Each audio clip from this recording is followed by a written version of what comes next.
Sa mga kabataang babae ng malolos, kayo'y aking binabati at pinupuri dahil sa inyong marangal at hangaring matuto nang aking mabalitaan ang inyong katapangan sa paghingi ng pahintulot upang magbukas ng isang paaralang panggabi upang matutunan ninyo ang wikang Kastila.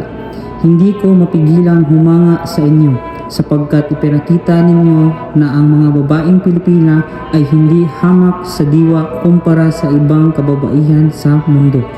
Pinatunayan ninyo na marunong kayong ipagtanggol at inyong mga karapatan at hindi kayo natatakot sa puna o pagtutol kung ang inyong hangarin ay mabuti at makatarungan.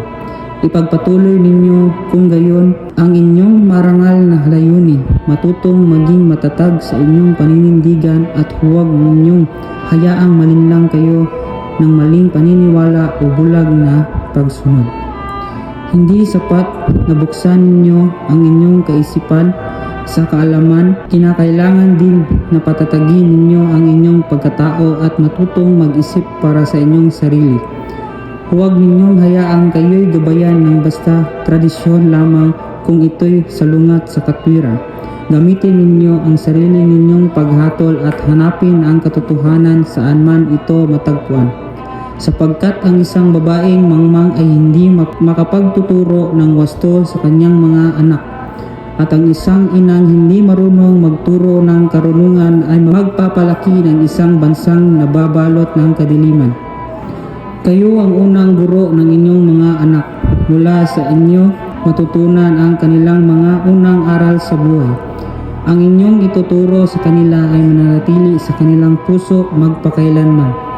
Kaya mahalin ninyo ang kaalaman sapagkat ito ang ilaw na gumagabay sa atin sa lahat ng ating gawain. Kung wala ito, ang tao ay bulag at madaling malinlang.